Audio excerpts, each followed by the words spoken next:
Sí, qué bueno verlos aquí, qué bueno estar con ustedes hoy, aquí domingo en la casa de Dios. Bueno, este lugar donde se reúne la iglesia, ¿sí? Entonces es muy bonito verlos, han cantado muy bonito, ¿sí? Déjenme decirles, los veo que están todos muy bien arreglados, todos se les ve muy bonitos. No quiero usar palabras como peruanas porque de repente digo algo que para mí es como nosotros decimos como que están muy guapos. No sé si para ustedes, ¿no? O también decimos están muy churros, pero no sé si para otro, los colombianos o los venezolanos o los cubanos, o algo, significa otra cosa. Pero bueno, ya lo dije igual, ¿sí? Este, pero bueno, se les ve muy bien. Gracias por estar aquí, por tomarse el tiempo de estar en familia y separar ese tiempo. Si estás por primera vez aquí, mira, siéntete como nuestro invitado especial. ¿Sí? Siéntete que queremos atenderte. Tenemos al final un café, así no te vayas rápido, quédate un ratito, tómate un café, queremos conocerte, hablar contigo. Tenemos un presente también para ti. Así que nos vemos en un ratito al terminar, pues no te vayas rápido, pues queremos conocerte. Así que aquí estamos. Como dijo Luis, pues estuvimos en una serie que se llamó En Ascenso, ¿se acuerdan? Estuvimos estudiando el libro de Hechos, los primeros 4 capítulos, más o menos, y estuvimos ahí viendo cómo fue este nacimiento, cómo se fue este poder a través del Espíritu Santo, de que cómo fue llenando la vida de los discípulos para que ellos puedan, digamos, impulsar, ¿no? Coger esa valentía, esa entrega para poder hacer lo que hicieron. Y empezamos a ver las historias del Pentecostés, de la prédica de Pedro, etcétera, ¿sí? Entonces ahorita queremos como que tomar una pausa, ¿ok? Aunque voy a tocar un versículo del libro de Hechos también, pero una pausa así como vamos a ver qué pasa más adelante. Pero creo que la pausa también es importante porque es necesario, creo que entender algo que está sucediendo, que de repente no nos estamos dando cuenta de la profundidad realmente de por qué estos hombres hacían lo que hacían.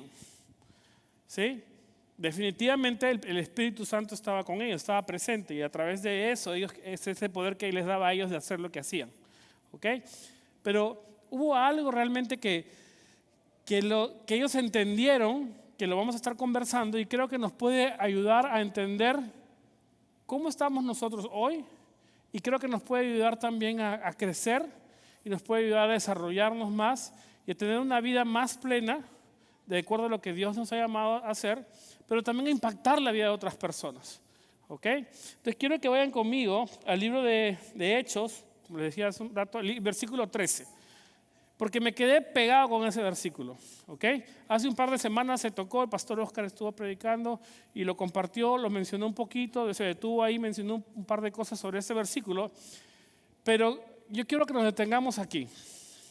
Y básicamente lo leo, el capítulo 4, versículo 13, dice así: los miembros del concilio quedaron asombrados cuando vieron el valor de Pedro y de Juan, porque veían que eran hombres comunes sin ninguna preparación especial en las Escrituras. También los identificaron como hombres que habían estado con Jesús. Y tan solo ese versículo me dejó muy pegado, porque creo que aquí hay algo muy importante. ¿Ok? Que a veces lo podemos pasar muy rápido, ¿ok? Pero realmente es muy retador. Por eso yo a ese tema le puse de creyentes a discípulos. Algo bien sencillo. Es un mensaje muy sencillo, pero es muy retador, porque nos va a llevar a nosotros a preguntarnos muchas cosas.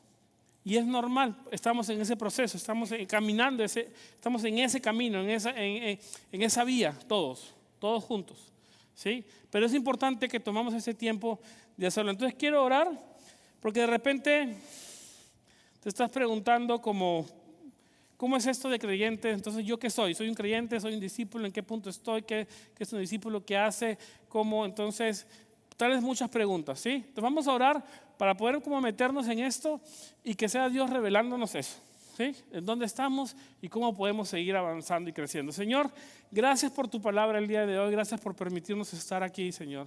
Por permitirnos venir a esta casa, Señor, como familia, Dios, para para buscarte a ti, para levantar tu nombre, para levantarte en alabanza y adoración, Señor. Y también para, Señor, llenar nuestros corazones con tu palabra. Que tu palabra siga poniendo esa semilla y que esa semilla siga dándose fruto en nuestras vidas, Señor. Yo te pido también que yo solamente me uses como una voz tuya, Señor, como un instrumento tuyo de tu palabra, Señor. Te doy gracias en el nombre de Jesús. Amén y amén. Hoy voy a estar como que consultando mis notas, porque un poquito más de lo habitual, porque no me quiero olvidar de nada. Hay mucho que decir, como siempre, y el tiempo pues corre, ¿sí? Ahora, quiero que entiendan algo. En los judíos del primer siglo, digamos, los judíos de aquel entonces en el que se movían los discípulos y Jesús cuando empezó la iglesia, tenían una costumbre muy particular acerca de cómo enseñarle a otros y transmitirles la enseñanza como que le transmites a un estudiante, ¿sí? Sin el nombre correcto, siempre me equivoco, el nombre en hebreo es talmidim, ¿ok? Que significaba exactamente eso, un estudiante o un discípulo.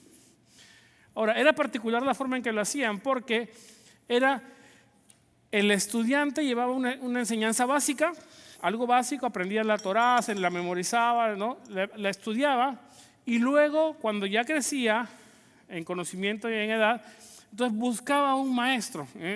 Han escuchado cuando muchas veces se usa el término rabí, ¿sí? Buscaban un maestro, pero ellos tenían que ir donde ese maestro y probarle y demostrarle que eran suficientemente capaces, inteligentes, que habían hecho la tarea y todo, para que él los tomara como un estudiante. Y si él los tomaba, porque veía condiciones, que era apto, que había hecho bien las cosas, si él los tomaba, literalmente este estudiante se le pegaba a él. Al punto de que, según la tradición, hay una frase rabínica que se le llama así, que dice que el estudiante debería estar cubierto del polvo que bota el maestro al caminar. Es decir, si el maestro está caminando, levanta polvo y el estudiante está tan pegado que se llena de ese polvo. Se decía así, o sea, un buen estudiante debería estar cubierto del polvo que mueve su maestro al caminar, ¿sí? Entonces, al punto que tenía que ver todo, cómo comía, cómo se portaba en el día, cómo hablaba, cómo leía las escrituras, cómo las interpretaba, cómo enseñaba, todo. Entonces estaba pendiente de todo.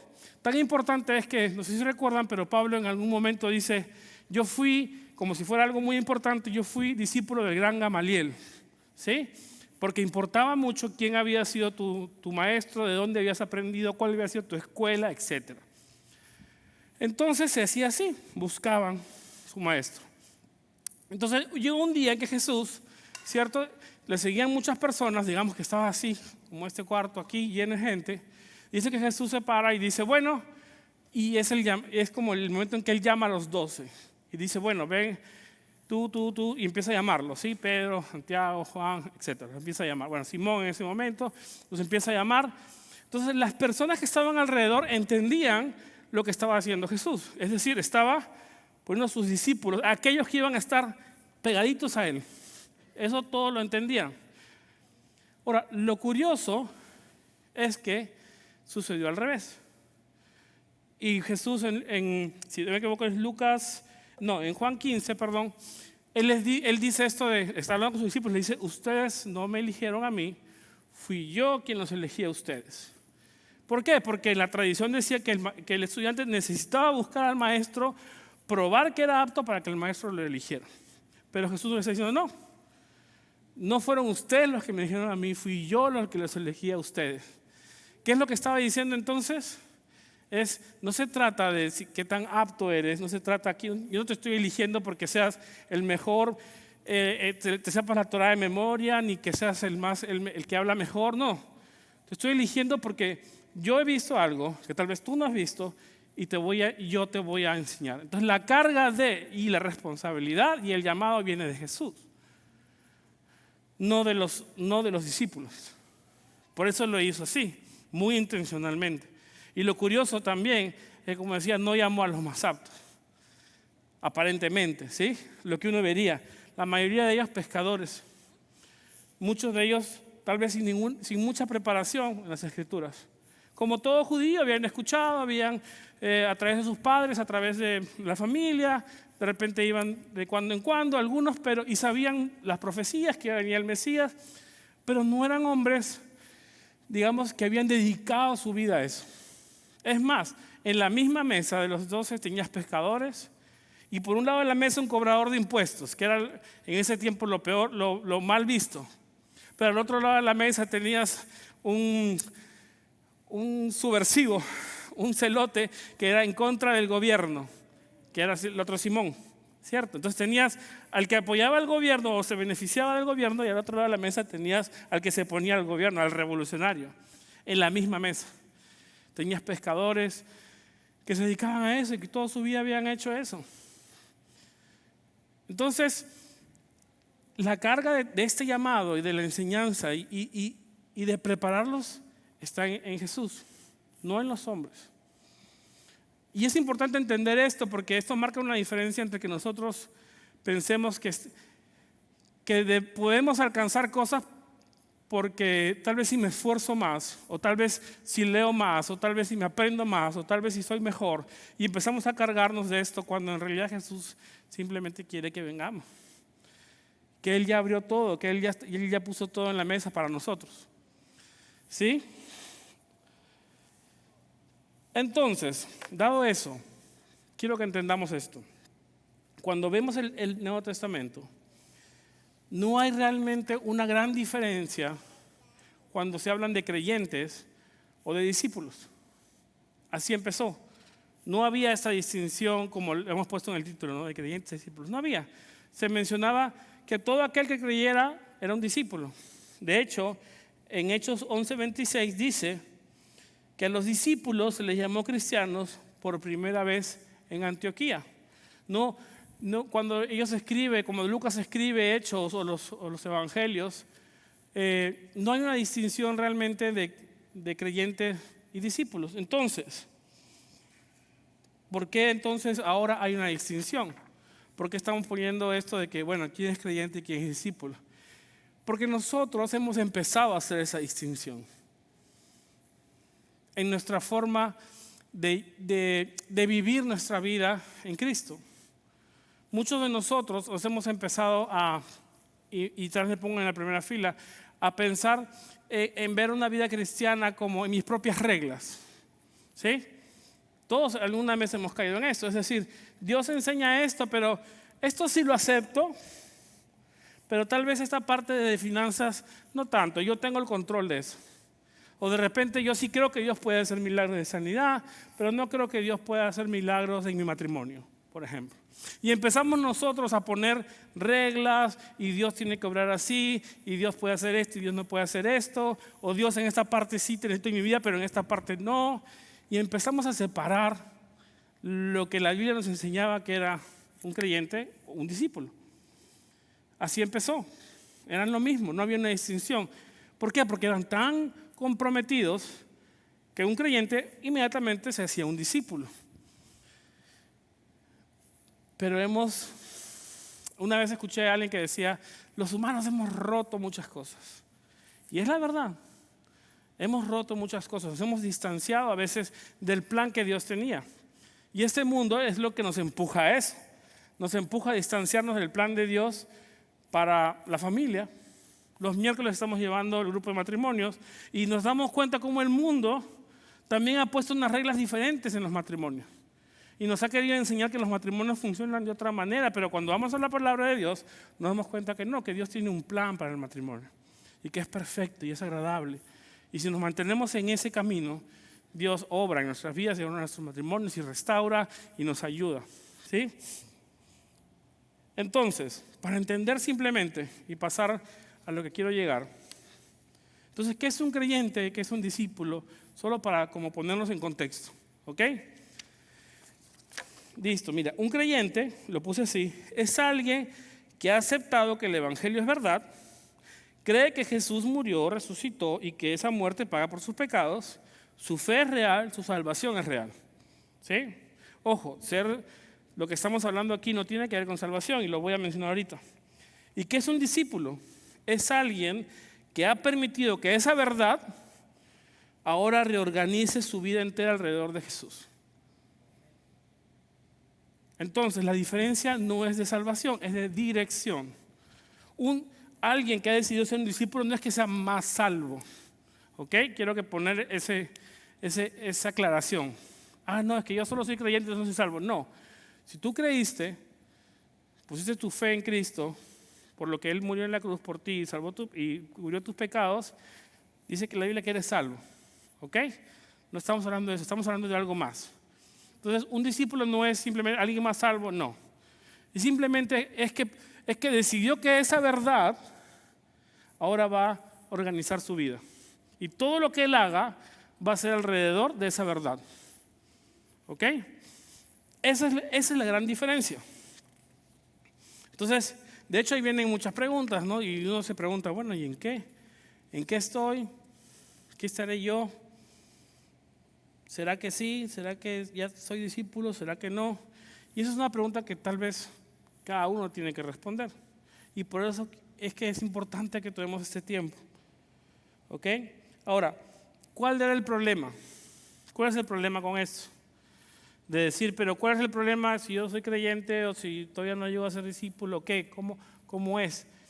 Es que creer no es suficiente. Y Jesús lo sabía. Ahora, ¿no es suficiente para qué? Para llevar la vida plena que Dios quiere que lleves. Para eso. ¿Por qué? Y Jesús lo sabía. De hecho, vamos a Lucas, el capítulo 6, versículos 46 al 49, y dice, así que, ¿por qué siguen llamándome Señor, Señor, cuando no hacen lo que les digo? Les mostraré cómo es cuando una persona viene a mí, escucha mi enseñanza y después la sigue. Es como una persona que para construir una casa cava hondo y echa los cimientos sobre roca sólida. Cuando suben las aguas de la inundación y golpean contra esa casa, esta queda intacta porque está bien construida. Pero el que oye y no obedece es como una persona que construye su casa sin cimientos. Cuando las aguas de la inundación azoten esa casa, se derrumbará en un montón de escombros. Y sabes, aquí la tensión que Jesús pone no es entre creyentes y no creyentes. Porque lo que está diciendo es, no, ustedes me dicen Señor, me reconocen como Señor. Me dicen Señor, Señor, pero no hacen lo que les digo. La tensión que está poniendo aquí es entre ellos, entre las personas que deciden vivir su vida, a decir, sí, yo creo que Dios existe, yo creo en Él, yo creo que Él murió en la cruz, pero sigo haciendo mi vida. Y aquellos que tomaron esa verdad y dijeron, no, ok, yo sé que tal vez no va a ser el camino más fácil, pero yo voy a empezar a vivir bajo los principios que Dios me enseñó. ¿Sí me dejo entender ese paso, esa diferencia, ese más? Porque eso es lo que nos empieza a habilitar y dar una vida más plena. ¿Por qué importa la diferencia entonces? Porque cuando Pedro y Juan se enfrentan al concilio y dice a estos hombres que les dicen, ¿sí? ¿Recuerdan más o menos qué les dicen? Les dicen,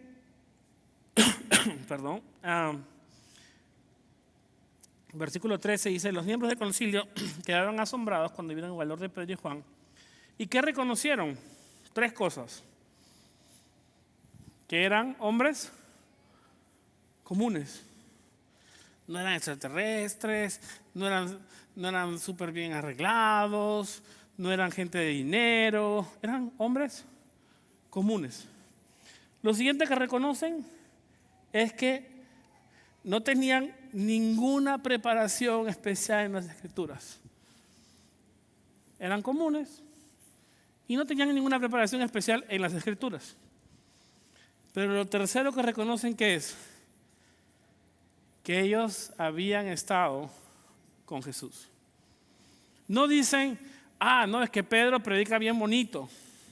No, es que Juan hace las cosas de cierta forma. ¿Sí? No, lo que reconocen es, estos hombres han estado con Jesús. ¿Por qué? Porque como vimos al principio, porque hablan como Él. Porque se expresan como Él lo hacía. Ellos conocían quién había sido Jesús. Ellos lo habían crucificado hace no mucho. ¿Sí? Entonces sabían cómo era Jesús, lo habían escuchado hablar.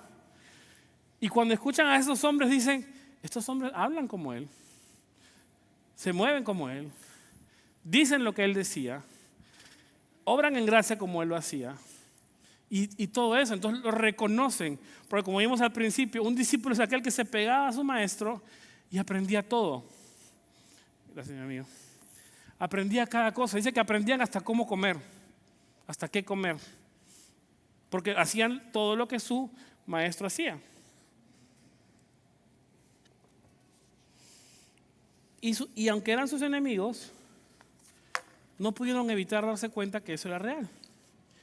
Que estos hombres hablaban como Jesús hablaba, se expresaban como Jesús se expresaba y estaban llevando una vida como Jesús lo decía y como Jesús lo enseñaba. Pero ahora la pregunta es, ¿qué diferencia habría en tu vida si tú realmente tuvieras esa decisión de que el discipulado en tu vida sea real? No hay algo tal como los 12 pasos para ser un discípulo de éxito. No hay, no existe.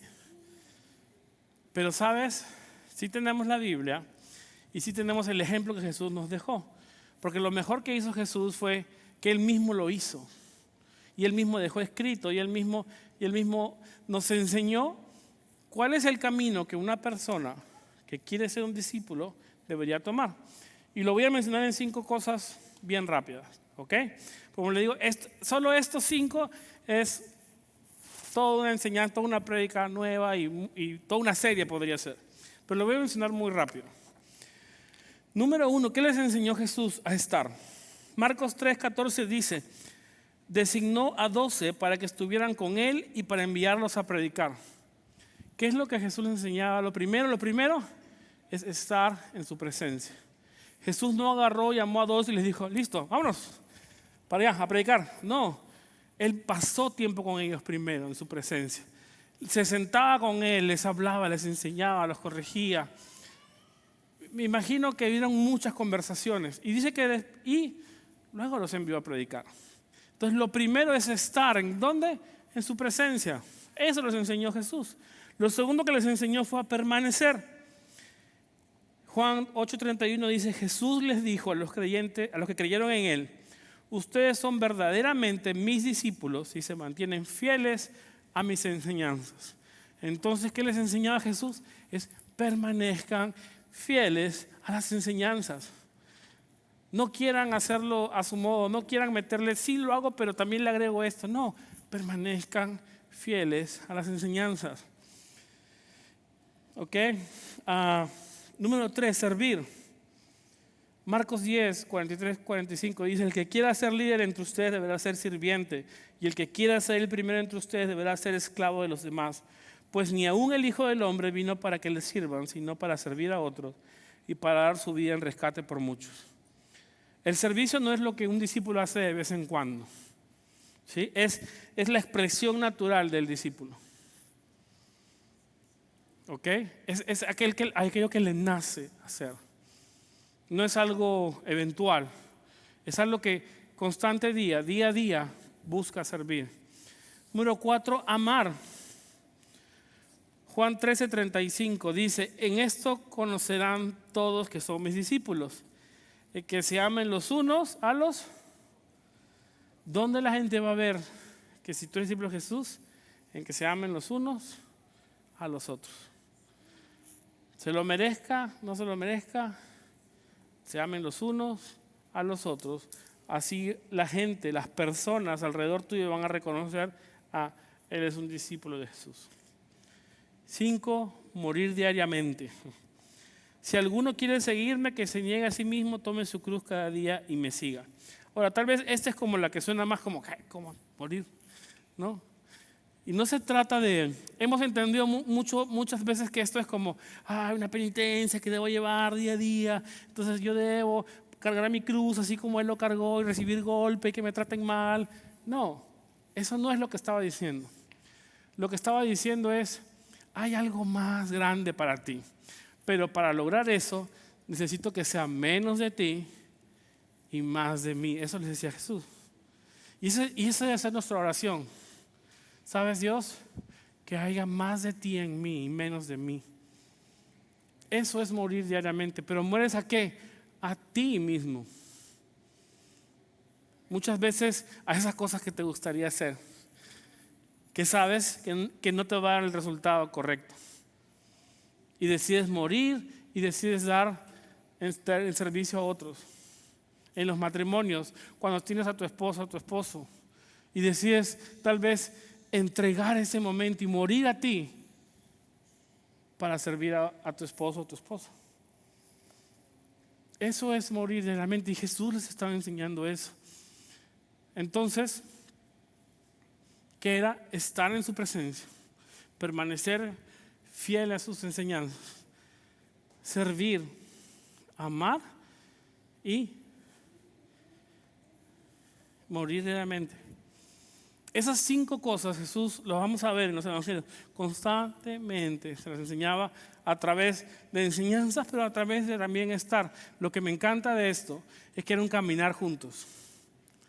No era una clase en un salón encerrados ahí aprendiendo, que sí, es bueno sentarse y leer y aprender y preguntar y estudiar. Sí, pero ¿sabes dónde estaba el discipulado? ¿Cómo lo hacía Jesús? Caminando con ellos.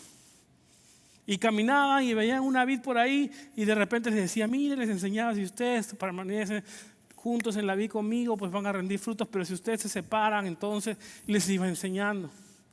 Los llevaba y caminaba y encontraban a alguien y los sanaban. A veces los discípulos, no, Jesús, no, que nadie te toque. Y Jesús decía, no. Y sanaba a alguien y hablaba con otros. Y eso ellos estaban todo el tiempo viendo. Por eso es que después, cuando se enfrentan a este concilio, ellos dicen, no, ellos han estado con Jesús. Hablan como Él, dicen lo que Él decía, se expresan como Él se expresaba. Entonces, independientemente si para ellos era bueno o malo, lo que reconocieron eran hombres comunes, tienen una preparación en las Escrituras, pero han estado con Jesús. Eso lo reconocieron. Ahora, se nos acaba el tiempo. Quisiera decir más cosas, pero estas cosas podrían ser unas marcas en nuestra vida de qué es lo que debemos hacer como discípulos, como cristianos.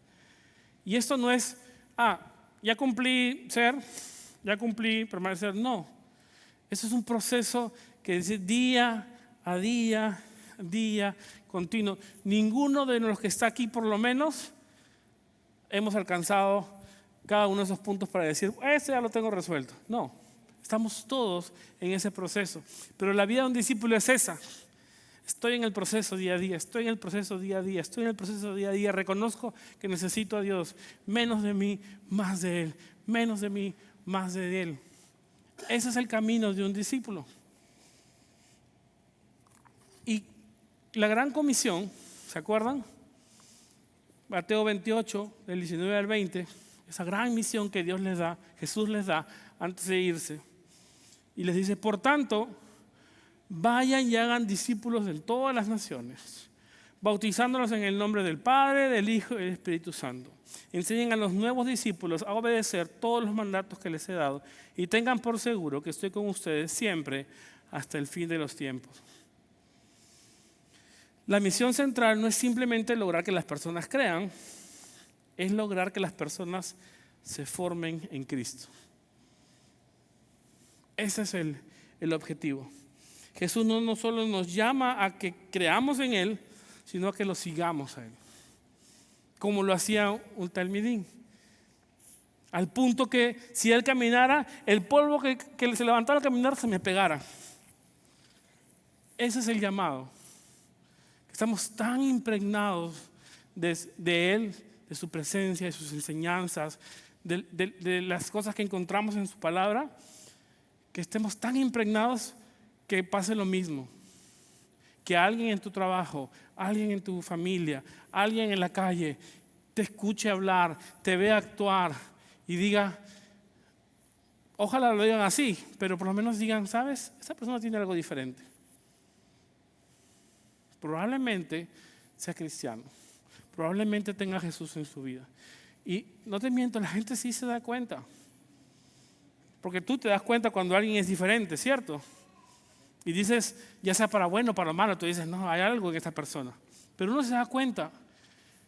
Y que ojalá que cuando nos escuchen hablar, cuando nos vean actuar, se den cuenta que hay algo diferente. Entonces sabrá que hay como una marca en ti, que estás caminando por el lugar correcto, moviéndote hacia el lugar correcto. Quiero ir cerrando con esto, pero dice, ¿cómo puedo poner una definición final? Entonces, pensé en esto. Un creyente le confía a Jesús su muerte, pero un discípulo le confía también su vida. Porque un creyente dice, ahora soy salvo, tengo vida eterna, y eso está bien, amén, y lo celebramos. Pero ¿sabes qué hace un discípulo? No se olvida que está aquí todavía. Entonces le entrego también mi vida a Jesús. No solo estoy pensando el día que me muera, no, el día que estoy aquí, ¿qué puedo hacer? Veo en la Biblia, Él me dio una misión, dice, ve y haz discípulos. Yo necesito ser un discípulo para enseñar a otros cómo ser un discípulo. ¿Ok? Entonces la pregunta final es, ¿creyente o discípulo?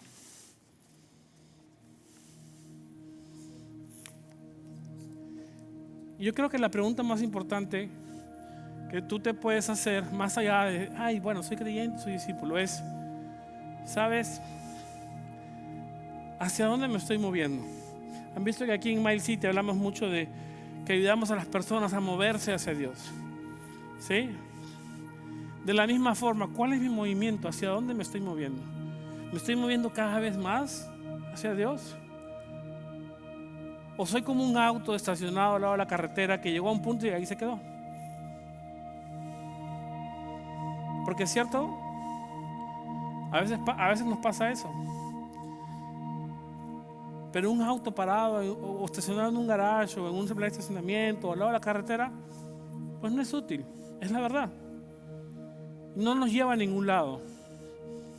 Pero la pregunta sería entonces, ¿hacia dónde tú te estás moviendo? ¿Sigues caminando y diciendo, ok, sí, hay días complicados, sí hay días difíciles, sí hay retos que enfrentar, pero sabes, Él me dijo,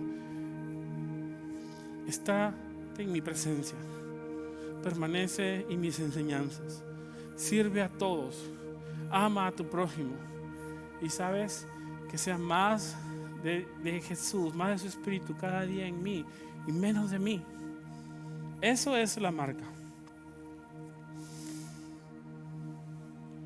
Cierro con esto. El mundo no necesita más personas con opiniones religiosas. Necesita conocer personas que han estado con Jesús. Porque sabes, la verdad, vivimos en un mundo herido, donde hay gente herida. Y gente herida hiere a otras personas. Y no necesitan gente con ideas religiosas de que tú debes portarte así o tú debes portarte de tal forma. No. Necesitamos empezar a inspirar a las personas y que reconozcan en nosotros a Jesús. Eso es lo que necesita este mundo. Necesitamos que el pueblo hispano vea más familias que han entendido cómo funciona un matrimonio y de cómo yo debo transmitir esa fe a mis hijos.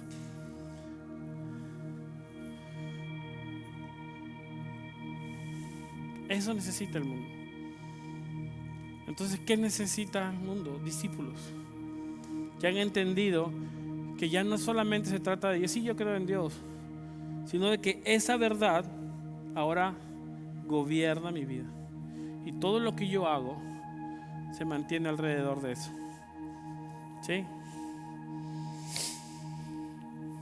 ¿Por qué no oramos, Señor? Señor, amado Padre, gracias, Señor, por tu palabra. Gracias porque a través de cada verso, a través de cada momento, Señor, tú nos estás recordando que hay algo más para nosotros. Que tú no solamente quieres salvarnos, sino que tienes un plan para nosotros, un propósito. y que ahora ese propósito se hace verdad en el momento en que nosotros decidimos que esa verdad gobierne nuestra vida. Señor, sí, guíanos, Señor. Espíritu Santo, guíanos. Muéstranos el camino. A veces es la verdad, no sabemos qué hacer. Pero como discípulos tuyos queremos, Dios, seguirte a ti. Queremos aprender como tú lo haces. Queremos aprender como tú hablas.